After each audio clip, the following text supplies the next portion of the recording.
Good evening all. Welcome to another TRSB Sports podcast. Myself, Shane B. Pleasure to have on this evening Lilyella Craw Seaman, professional boxer with a 2-0 record. How are you doing today, mate? I'm good. How are you? Not too bad. I spat the name out all in one go without falling over, so I'm all right. Nailed it. I nailed it. So obviously, what have you been up to today? Anything much? Just been training really. I literally just got in from a run before we did this. So yeah, it's pretty much just been training and chilling really. So cool, that's nice to hear. Well, what I wanted to do, obviously, I want to talk to you about the boxing and yourself and everything else that's been going on with yourself. But I wanted to try and get your reaction to a couple of fights that have happened previously. Obviously, one is probably quite close to home for you. It was the Josh Taylor and Jack Catteral fight. I just wanted your opinion, firstly, on how you thought the fight went, how you saw the fight playing out. Prior to the fight happening, I knew that Catteral was coming. I didn't think it was going to be an easy fight for Josh. I think a lot of people underestimated, what could happen. So I got a lot of faith in Josh, and he is world-class, phenomenal boxer. He looked, and then I seen him at the weigh-in, and I thought, he just looked really drawn, and I know how that feels. So he's obviously taken a lot out in his body himself. So it was a little bit like, and Jack the full time looked real confident. So it was hard to ignore. He's an undefeated British boxer coming to take it all. So he's also the underdog and not got as much pressure. When the fight was happening, it was just, Josh just could, Jack was the one, in my opinion, he just settled into the fight so much earlier and was getting off the shots that he was landing, big right hands but smothering Josh's work, everything that he wanted to do. And yeah, it was difficult to watch because obviously you expected not so much more from Josh Taylor, but I just didn't. I don't know. He looked like he needed to be up a weight category. You could see that the weight was drawn out of him, and he was against, a very good boxer, and he, in my opinion, lost the fight. So obviously you've got the controversiality of everything else. I thought the last 4 rounds he did step it up and he put on the pressure, but he needed to knock him out to win because of just the first 6 rounds. I would say I'm not sure whether it was round 2 or 3 that I thought he won, but the first 4 or 5 rounds I was putting 4-1 for Catteral, it was hard to watch as well because I'm 22, and if a decision like that happened to me, then it would break. I can totally see why it's heartbroken. I don't know how I would deal with it. I'd have to walk away is the start, to be honest. But yeah, it's a bit. Yeah, it was interesting. What do you think? Was that the general common consensus across the border as well? Because obviously, I think every man and his dog at the minute is all sort of thinking, well, it went Jack Catteral. Obviously, that's this side of the border. That side of the border, the Scottish side of the border. Was that the same sort of feeling? Was people thinking, it was a bit of a shock that it went the other way? Boxing's boxing, and it's not the first time that it's happened to someone. Like I always say, Josh Taylor did not raise his hand.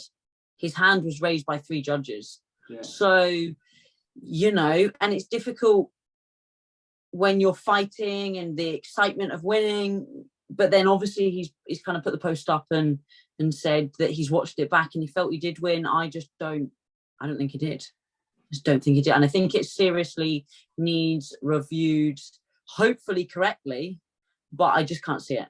I can't see it, and it's going to get swept under the carpet, but we'll see. Hopefully it does get done properly, and it'll I think it's going to just, if it keeps happening, it'll destroy boxing. Yeah, it's sad. Yeah, no, it's sad.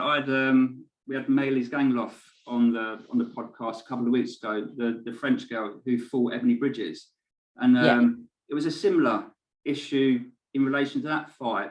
The way a lot of the people saw it, they saw it as like it was a Melanie won the fight. Mainly's won the fight, should I say? But again, it was one of those. Who are these judges that are scoring these fights, and how are these judges being able to continually sort of put these scores across and get away with it? What can be done to sort of try and to stop this from happening in the future? How do they go about it? I mean, they are putting pressure on it, because obviously boxing's been removed from the Olympics. So, I don't know whether I don't know too much about that, but I know the IOC, which is obviously the International Olympic Committee, have said that if boxing doesn't sort its amateur corruption out, or the supposed corruption that there is, then it's not going to be in the Olympics. So I think that they need to put more pressure on the pro game. How do you stop it? How do we stop it? New judges, do all judges get reviewed? But we don't know why everybody can see it, you know, so we're all sitting and everybody can be a judge and everybody's got their own opinion, and it is subjective, but there's only so much. Like 3 judges probably shouldn't have such wide, you know, scorecards. So I'm not 100% certain, to be honest, how it gets sorted, but I think that it needs really severely looked at. Yeah, soon. Is there like a technical sort of aspect that can be looked at? Because like you watch the fights and you'll see things, for instance, each round will come up and there'll be some stat from somewhere showing 94 punches thrown, 42 landed, so and so. Do you think they would get to a stage maybe where we might end up going down that route as like as a backup potentially? So if more of a mechanical, so close, yeah, if there was something so close, then potentially not a VAR, but maybe you could refer to shots landed. How would you feel if you was in a fight and it went that way? Would you be happy with that? I think statistics is great, because it's factual, isn't it? Whereas when if you're sitting and watching, you might like certain, you know, people like certain styles. Some people box really well and don't look that good. So you know, I think each judge is looking for certain things, like subconsciously, without even thinking about it, and that leads to like slight biased decisions. But that, you know, some decisions are obvious, and that can't be, you know, that can't be happening. Is if somebody wins so obviously, you know, even if it's close, you still know who's won. Yeah. So I don't know. Yeah, I think if there was a factual, statistical something, then it would definitely help decisions being made. But that in my opinion, refs shouldn't be biased. They're there to, you know, taking and giving people dreams, to be honest. Yeah, and part of me thinks if it was just down to the ref's decision, would the ref in that ring, would he have held up Catteral's hand, or do you know what I mean? So there's so many ways of looking at how that fight could be managed. So with the investigation, what comes of this? It's not like they're going to say, right, do the fight again, is it? This can't happen, can it? The fight is now being declared a winner. It's not like they can go in and change it, can they? Well, I think they can. Well, the British Border Boxing Control will review the fight. I don't know what happens, whether it's the refs will sit down again.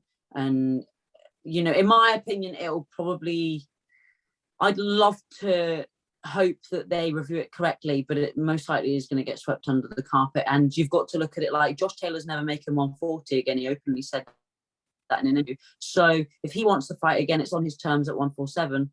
And that kind of, I believe he would win that fight, because that's his weight category now. So yeah, I think it's done. I think the fight's done, the decision's done. And unless the British Border Boxing Control take control of it, then nothing really happens, which is sad.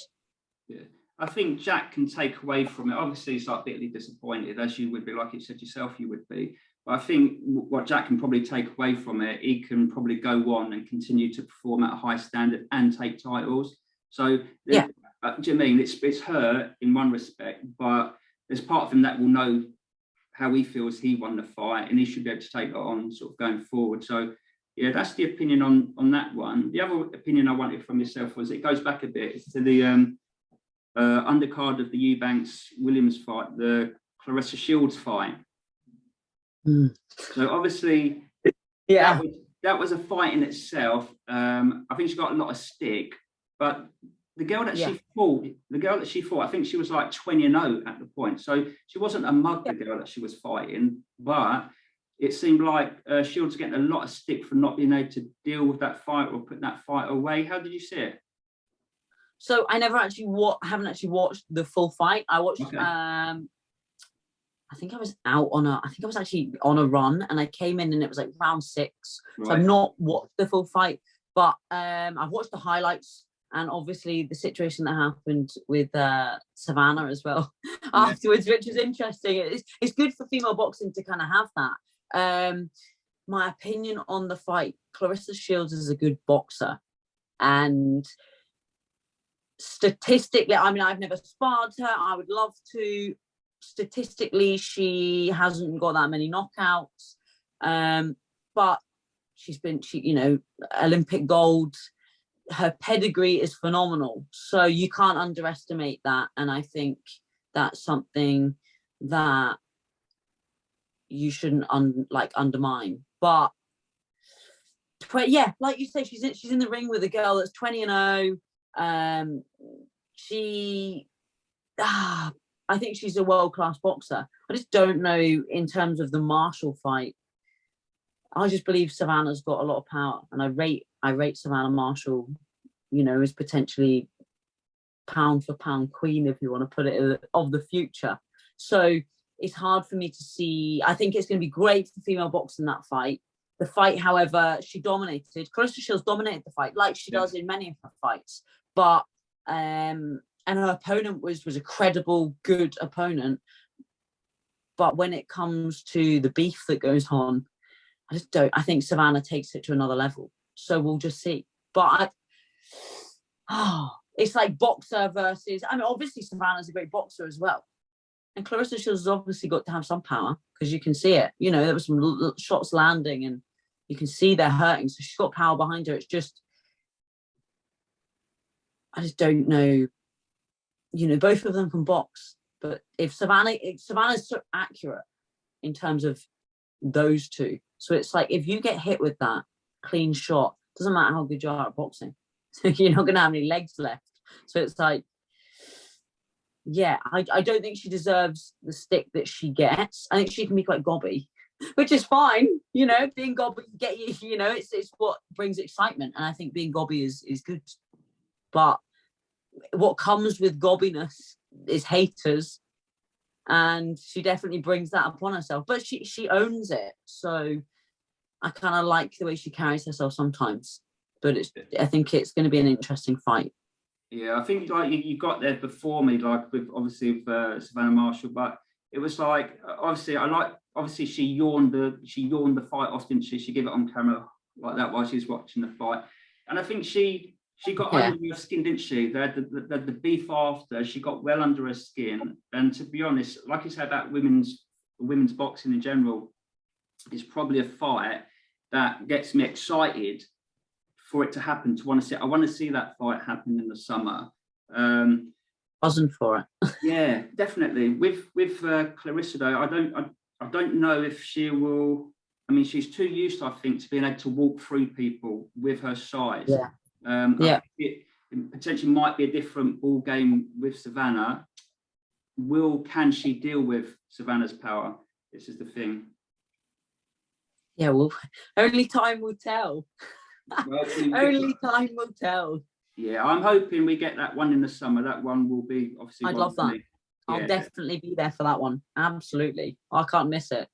Brilliant. So obviously for yourself then, I've got you on to speak about you, not everybody else, but I've got obviously on there to speak about yourself. So obviously as a pro boxer, you're 2-0 now, but boxing wasn't your first sport, was it? What was the first sport you was into? Swimming. So yeah, I swam. I don't remember not swimming. It's probably the point. I went to boarding school when I was 12. And made the Scottish team at 14. Kind of done a lot of traveling with them. Open water is what I specialised in.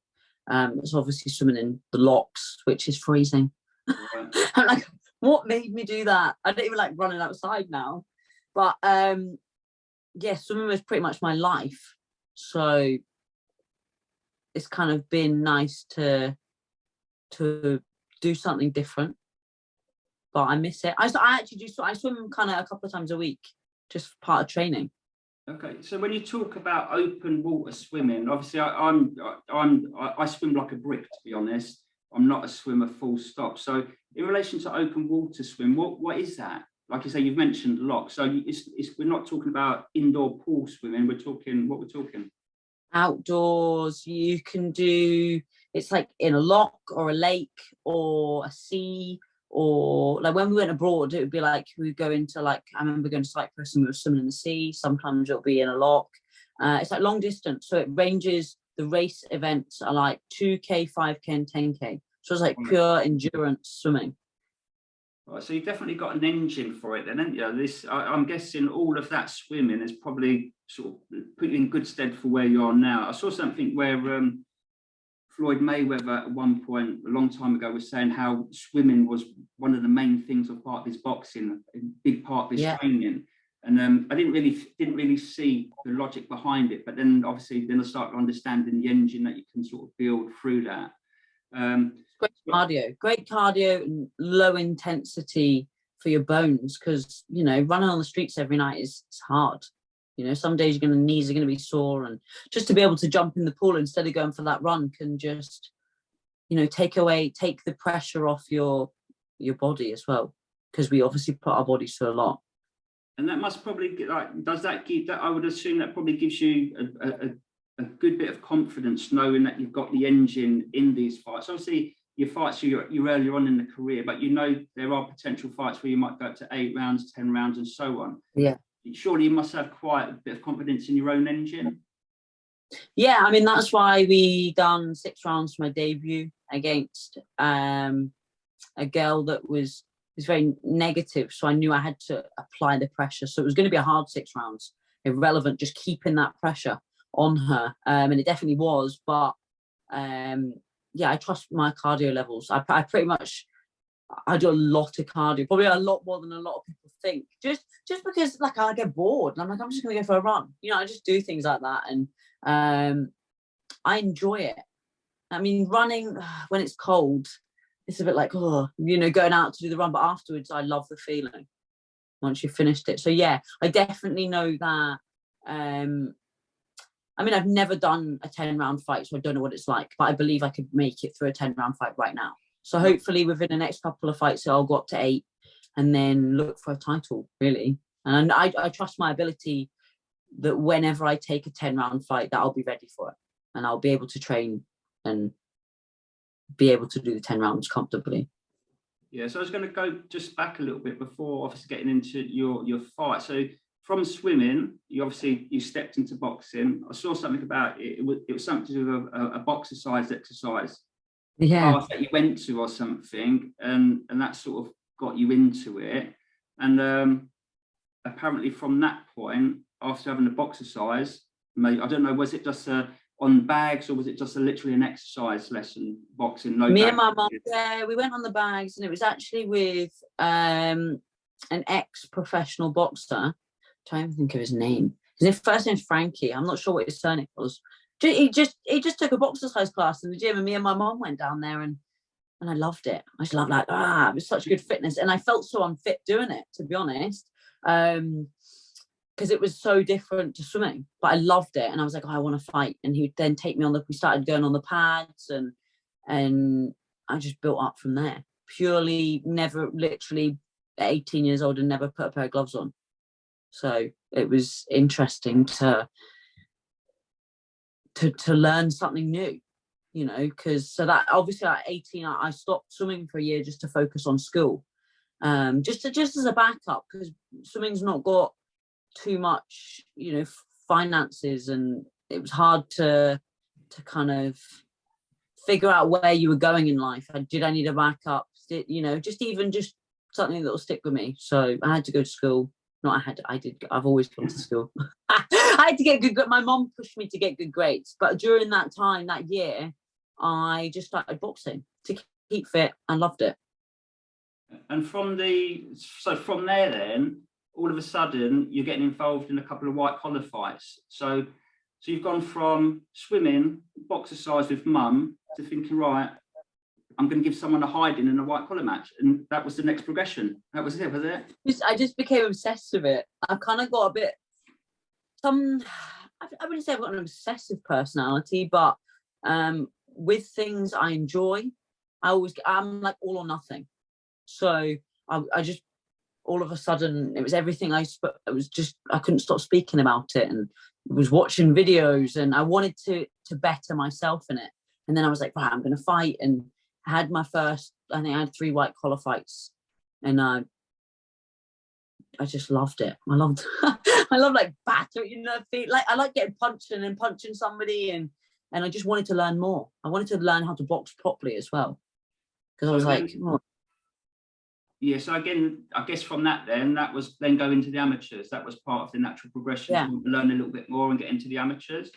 And a few people just tell me that, oh, you're quite good. You know, you can see that, you know, I was athletic anyway. So I'd come from a sporting background and have always been good at sport.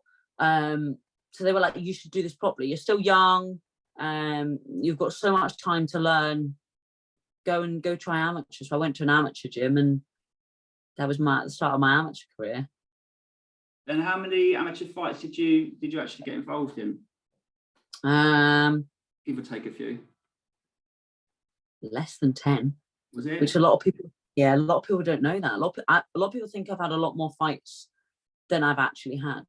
Okay. Which I try not to mention too much, because but I did have a good amateur career. Obviously, I won the Scottish novices. I got silver in the elites, and then pretty much COVID hit.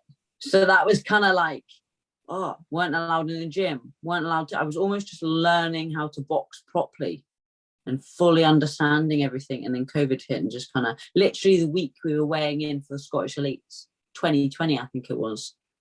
Right. So that probably knocked about 10, 15 amateur fights out of your career then. Yeah. COVID. Easy, 10, 20. You know, I was getting to the point where I wanted to be fighting regular, fighting at tournaments, getting on the Scottish team. It just stopped everything. And I just sat for a year and thought, what am I doing? You know, I was like, I started to not lose love for the sport, but you're just not doing it anymore. And I was like getting frustrated. I'm like, I want to fight. And I was sitting and thinking about it for ages. Like, you could turn pro. I believe I am more suited. I had a lot to learn still. But I knew that if I put the work in every day, then why can't I do it? So I just took the risk to turn pro. Yeah, there's definitely fighters out there that haven't had the amateur background that some fighters have. I think of Dillian White, for instance. You always hear him say that he's still learning. He's learning on the game. Yeah. Look where he is now. He's got a fight with Tyson Fury. So it's not the be all and end all, the amateurs. But then you obviously turned pro, and you was on the undercard with your good mate, weren't you, for the first fight in Tottenham? So you mentioned already that fight. It was like a 6-rounder, went the distance. Yeah, went the distance. She was very negative, but I learned a lot. So that was kind of the purpose. I don't just want to go in there and it be an easy knockout. Do you know what I mean? If I knock somebody out and they've come for the fight, and it's, you know, then it's worth it. But I didn't just want to go in with what I call a bomb. Now I shout about that in the gym. Don't put me in my bums and all this. But yeah, she was a tough, solid game opponent, and I loved it. And she made me apply pressure, and I learned so much from that fight. Little things, you know, just cutting off the ring, and obviously I know how to do that. But when you're actually, you know, it's different when you're in with a girl, you're pro, and it's your pro debut, and you've got all these nerves, and everybody's like, you know, no head guard, just all the little things. It was scary. I loved it, and I learned so much. Yeah, and again, I suppose coping with the atmosphere as well. Again, it's probably like a bigger event, bigger crowd, and you managed all that all right to get through. You was able to hold your nerves, and I suppose again, it's all learning, I suppose. Yeah, I mean, I can definitely hold my nerve. I mean, some people would be like, I'm like a bag of marbles, but I know that I can control it because of swimming. I just know that that's me, and that's the way I just constantly talk rather a lot and don't tend not to sit still. So it's something that I do need to learn to not waste the energy. But yeah, it was a good learning experience, and on a world title undercard on Fight Zone, it was a good way to get my name out there to start with. Yeah, and to watch your mate pick up a world title at the same time. So it must have been a great night at the end of the night, I'm guessing. Yeah, exactly. We all went back to the hotel and just celebrated, really.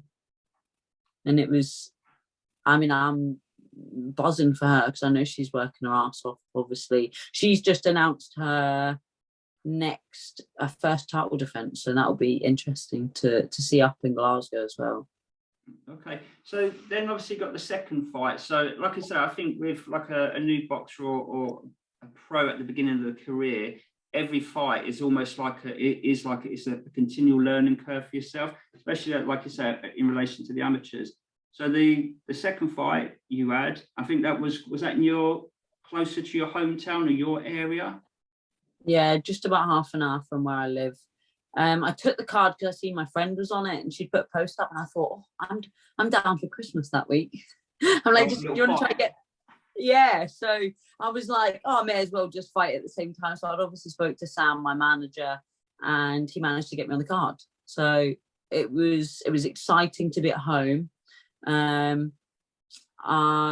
big crowd, like family, friends that have been there for a long time in my life, and they were screaming.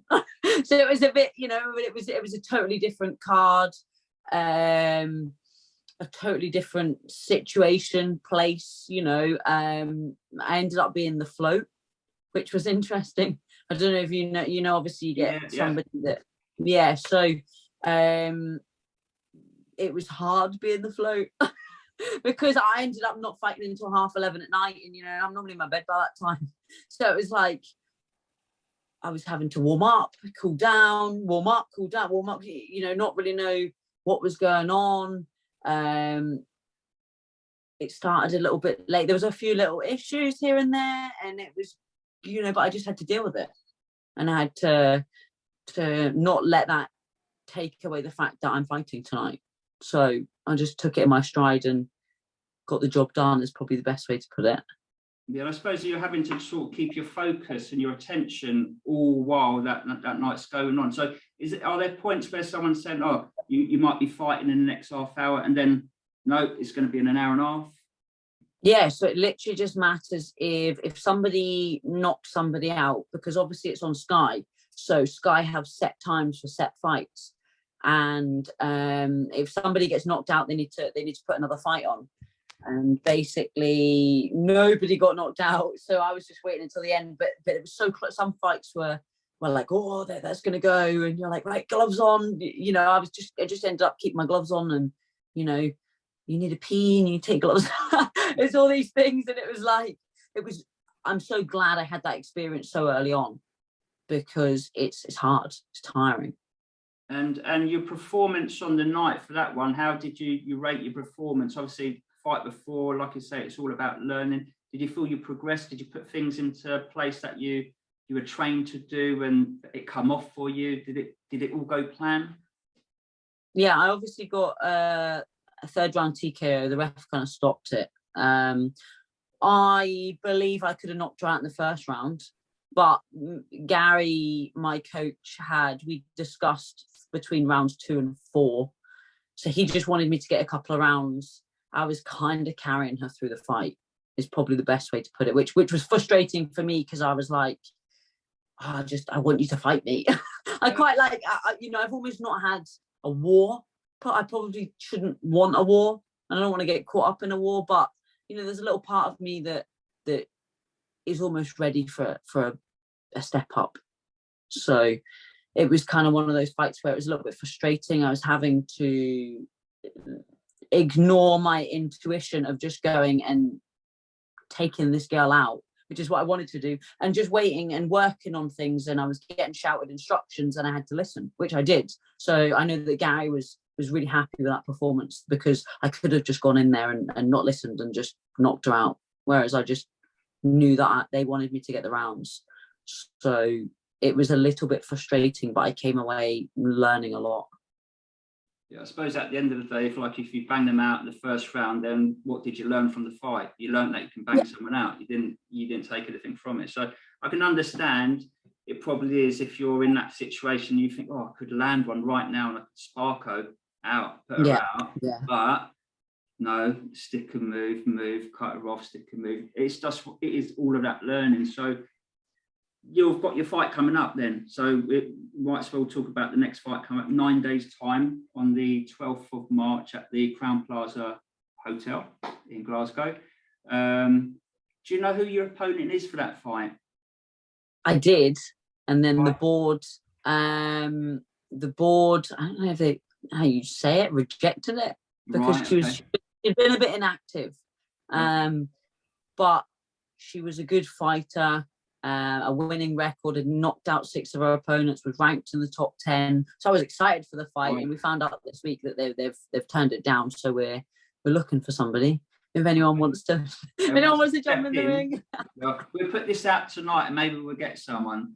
But because I was obviously looking on BoxRec, and I was trying to find out who's she fighting, who is she going to fight? Let me have a look at this girl's record, and I was thinking to myself, how do you prepare yourself for someone you don't know you're going to fight? Do you mean? Yeah. How does that work? I've just got to trust in that's why we've just got to cover everything in training. For me, I'm just, I'm learning every day. Every day is a learning day. There's so much for me to learn. As long as I'm physically fit, physically strong, physically ready, then I'm ready for anyone. That's what I believe. That's what we have been training for, anyone. Obviously, Gary always tells me it doesn't matter. It's going to go with the result's going to go one way anyway. So he goes, you'll figure that out within, that's why we do 6 rounds. And if it means that I've got to figure her out in the first round because I haven't seen what she's like, then that's just something you've got to learn. It's part of it, isn't it? It's not easy, but I believe that I've covered, I believe that the majority of people at the level that I'm willing to go, I will beat. So we just got to wait and see. I don't know you can't really prepare. I mean, I can prepare myself for everything and anything for the boxer that I am, but yeah, obviously I can't prepare when I don't know who it is specifically for someone.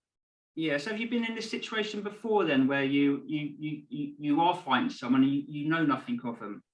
Have you been the amateurs before? Yeah, the amateurs is pretty much like that. Obviously there would be a draw, especially at tournaments. I remember the novices, even the elites, you find out literally the day before, and amateurs, there's not many videos about, and you just get on with it, really. You just go in there and fight. Yeah, so I guess it's down to it's more concentrating about what you can do, what you can bring to the ring, necessarily than what the other person can bring. Let them worry about you rather than you worry about them, I suppose. Yeah, exactly. I'm in there to get the job done, figure them out as quickly as possible and exploit their weaknesses and get them out of there, really. And with the training, then obviously, like we're getting close to the fight. How does the training camp go to this point? So is it more about just touching up on certain aspects of your game, combinations, or is the hard work sort of petered out? Where are we at now? So what day are we on? Thursday. I've probably got 2 more hardish sessions. I'm sparring tomorrow morning, just some body sparring, and that'll be my last spar probably. Training's been hard. It's been a hard, long camp. Obviously, I enjoyed a bit of Christmas. It's been a hard, long year for me, to be honest. So I've kind of put my body through a lot, and I've learned so much as well as putting my body physically through. So I'm having to adapt a lot and learning so much.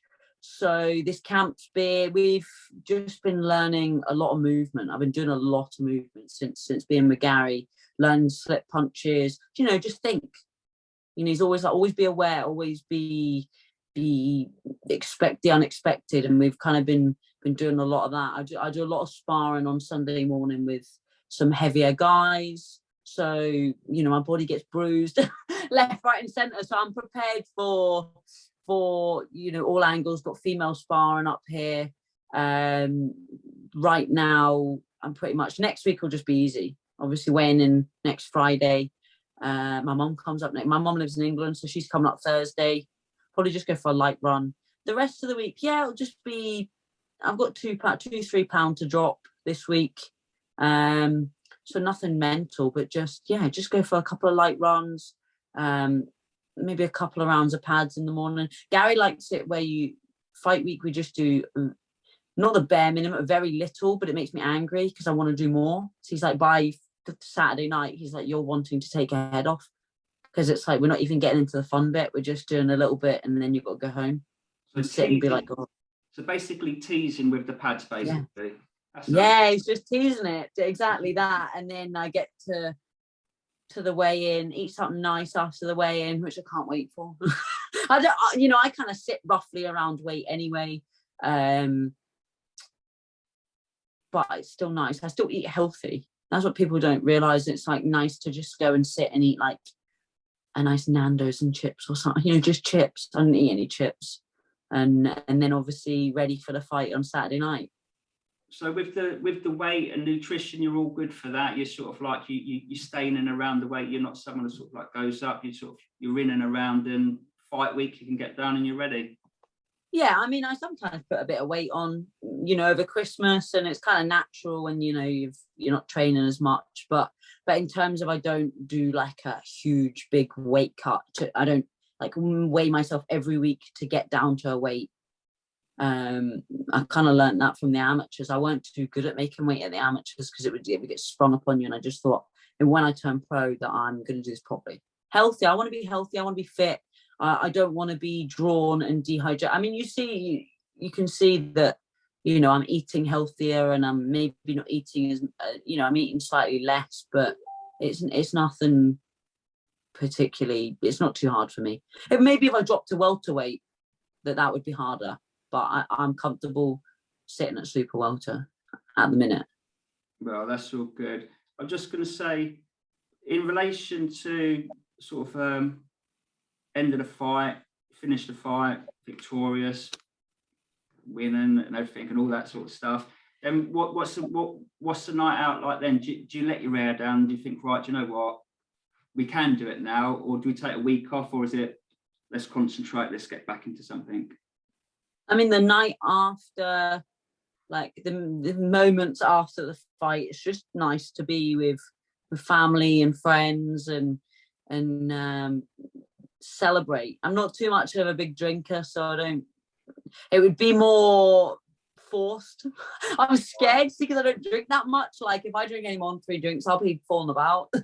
So it's like, I like to just celebrate and get myself something nice to eat and chill out. And obviously I know I've booked a room for a couple of nights in the Crown Plaza, so just get away from home, a different bit of scenery.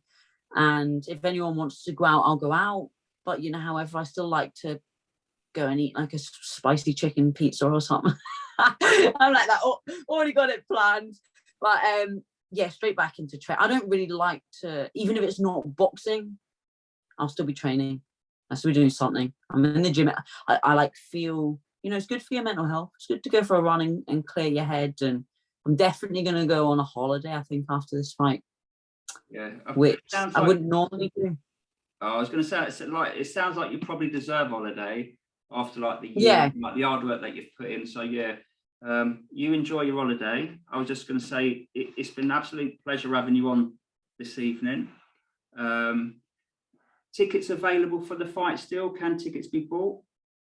Yeah, quickly, but I don't like to do, if somebody, if you want to get tickets, I'll make it work. I'm not gonna say no, but I kind of like to not have to deal with them fight week. However, if you message me and you want tickets, go for it. I'll sort it. I'll send them to you. Yeah, or is there anywhere else where people can just go to get the tickets rather than hassling you mid-fight week? Is there somewhere where people can look to go and get the tickets?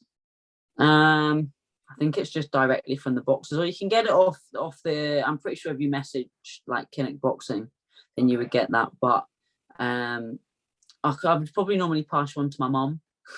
That's so if you wanted to get them there, either just message me or my mum and we'll sort it, and I'll just send you her number or whatever. And transfer the money and bump tickets will be with you, or even on the door, because she's dead good at that. She deals with that for me. Okay, well, I'm just going to say it's a real pleasure having you on this evening. Look forward to sort of hearing you're victorious next Saturday, and we'll catch up again, and we sort of like keep we'll just keep going with you, see where you get to, and hopefully we'll see you pick up like an English title, Scottish title, British title, and we'll follow your journey. Perfect. Well, it's been lovely to speak to you as well. Oh, lovely. You have a nice evening, yeah? All right. Thank you. See you later on.